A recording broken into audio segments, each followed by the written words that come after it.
जब इंसान के दिमाग में हवस चढ़ जाती है तो वो इंसान इंसानियत की सारी हदें पार कर जाता है। और इस बात पे आप सब लोग कायल हो जाओगे ये वाली रियल क्राइम स्टोरी सुनने के बाद। कब्रिस्तान एक ऐसी जगह है जहां हर इंसान रात को अकेले जाने से घबराता है, चाहे वो बच्चा हो, बड़ा हो, अमीर हो या गरीब, चाहे कोई भी हो। और आज जो मैं आपको क्राइम स्टोरी सुनाने वाला हूँ वो और कहीं नहीं बल्कि कब्रिस्तान में ही हुई है। ये केस पाकिस्तान के शहर कराची से है और ये केस बहुत ही ज़्यादा डिस्टर्बिंग होने वाला है। जब मैं इस पे रिसर्च कर रहा था तो मेरे दिमाग में बस एक ही चीज़ आ रही थी कि इस दुनिया में लड़कियां ना तो जिंदा सेफ हैं और ना ही मरने के बाद। So without wasting any time let's start the video.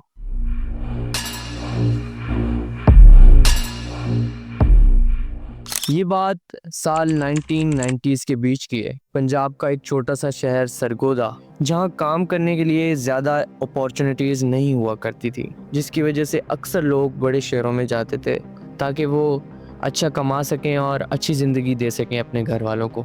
और इसी मकसद को लेके सरगोदा का रिहायशी मोहम्मद रियाज अपने शहर को छोड़कर कराची के इलाके लियाकताबाद में आकर रहने लगता है। अपने काम की तलाश में वो काफ़ी दिन तक काम के लिए भटकता रहता है और फाइनली उसको एक काम मिल जाता है जिसमें उसको कब्रिस्तान में देखभाल करनी होती है, जिसे हम उर्दू में गोरकन भी कहते हैं। और वहाँ उसकी दोस्ती होती है वजीर नाम के एक शख्स से और उसको बिल्कुल नहीं पता होता कि यहाँ से उसकी ज़िंदगी एक अलग ही मोड़ लेने वाली है। वक्त के साथ साथ रियाज और वज़ीर की दोस्ती गहरी होती जाती है और एक दिन रियाज रात के टाइम को देखता है कि वज़ीर एक कब्र की खुदाई कर रहा है और वो उसको कब्र के अंदर जाते हुए भी देखता है। रियाज को कुछ समझ नहीं आता कि वज़ीर आखिर कर क्या रहा है और अब रियाज वज़ीर को रोज़ नोटिस करने लगता है। जिस दिन कोई नया मुर्दा दफन होता था उस रात को वो कब्र के अंदर जाता था और कुछ देर बाद बाहर आ जाता था।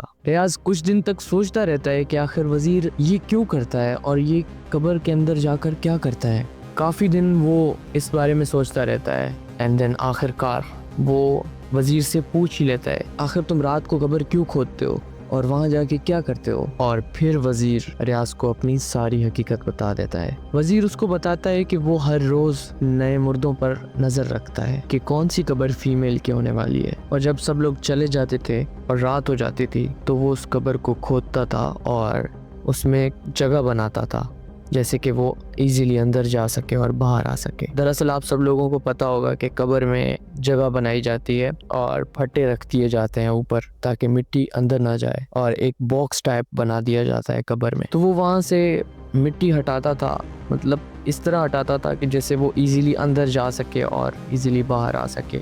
और फिर उसके बाद वो चीज़ें करता था जिसको आम इंसान करना तो दूर सोच भी नहीं सकता। वो उन बॉडीज के साथ रैप करता था।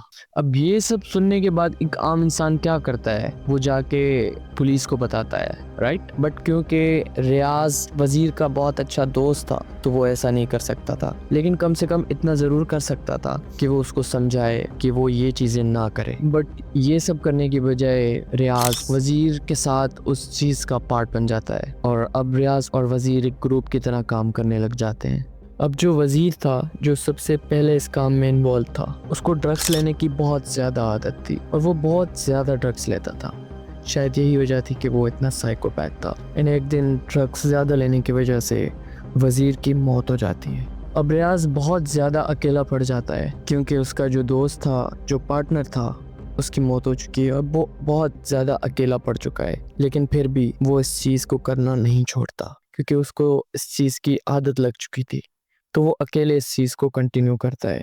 अब कई साल गुजर जाते हैं और रियाज ये सब करता रहता है और किसी को भनक तक नहीं लगती इस चीज़ की। लेकिन एक बार रियाज के साथ कुछ ऐसा हो जाता है, उससे कुछ ऐसा दिख जाता है कि उसकी मानो सांसें ही थम जाती हैं। बहुत शौक हो जाता है। साल 2011 अक्टूबर का महीना होता है और हमेशा की तरह एक लड़की की मैयत आती है और लोग उसको दफना कर चले जाते हैं। जैसे ही अंधेरा होता है रियाज अपने काम में लग जाता है।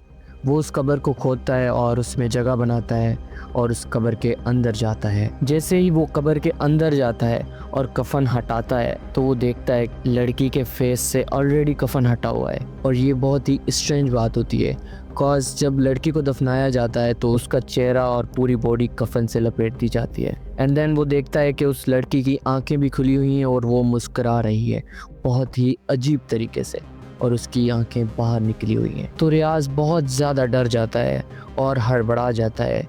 वो जल्दी से वहाँ से बाहर निकलता है और भागता हुआ जाता है। थोड़ा दूर आगे भागता हुआ जाता है तो उसको कुछ लोग मिल जाते हैं। अब क्योंकि वो हड़बड़ा गया था तो उसको कुछ समझ नहीं आता कि मैं लोगों को क्या बता रहा हूँ और क्यों बता रहा हूँ।